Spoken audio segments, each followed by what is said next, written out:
As coaches, it's really important that we keep our athletes as safe as possible when they're rowing.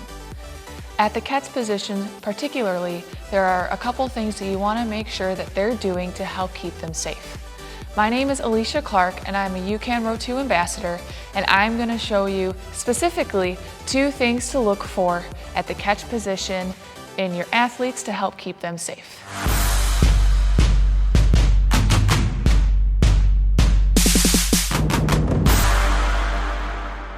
As coaches, it's really important to check our athletes' catch position. We want to make sure that they're hitting all of these points so that, one, they're staying safe, but it also helps them to row more efficiently as well. So again, those different points that we want to look for in the catch position are that our arms are straight, we're sitting up tall, our shoulders are in front of our hips, we're using those lats on the drive, our butt is on the edge of the seat, our shins are vertical, and our heels are slightly lifted. So there's 2 of those specifically that are a little more important to look for only because they have some safety concerns that go along with them.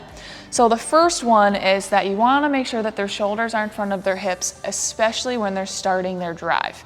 So we don't want to see them rock back when they start to drive. The reason we don't want to see this is because over time that can really stress their back. And so we want to keep them safe. We want to make sure they're injury-free, that everyone goes home and doesn't have to, hunch over to get to their car. So keeping those shoulders in front of those hips will help keep that back a little bit more safe. And one thing that helps, a drill especially, is the legs only drill, because you can really watch them and make sure that that upper body doesn't move when they row.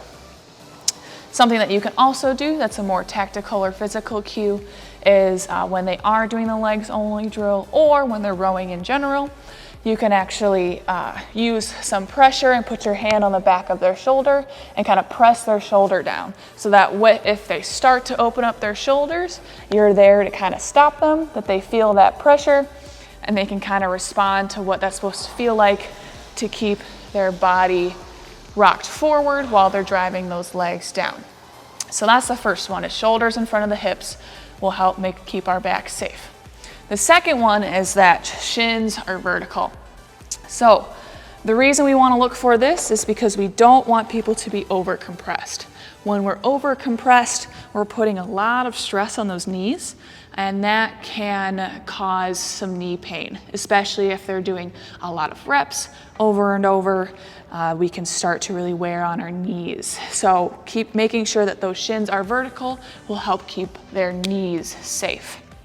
So a couple things that I've found that work with some athletes to stop them from coming up so far is to kind of look where how far the seat goes up, because most of the time they're almost hitting their shins or their heels, when they come up.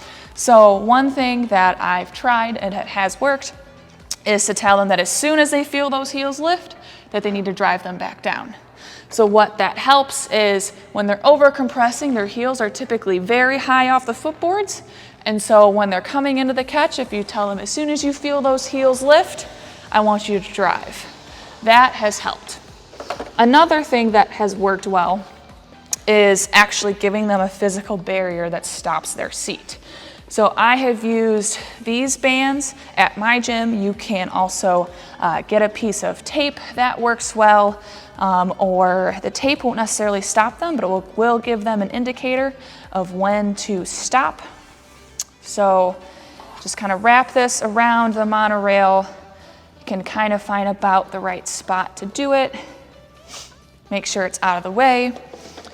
And what this does is it stops their seat from moving forward. So see, this is a little too far forward for me, so I'd scooch it back a little bit. Then when I come up, the wheels will hit the band and stop me from going forward. Just need to be a little farther back. Kind of get it to the right spot for them before they get started. And then when they start rowing, their seat will hit the band and stop them from moving forward as they're rowing. So it becomes a physical indicator of when they need to turn around. So at first, they might be smacking this band a lot and hitting it pretty hard. But over time, you want to tell them to start to anticipate when they're going to hit that band. So then it becomes more natural for them to start stopping and slowing down sooner so that they don't overcompress and end up hurting their knees. So those are the two big things as coaches that we want to look for, is that their shoulders are in front of their hips to keep their back safe, and that their shins are not going past vertical in order to keep their knees safe.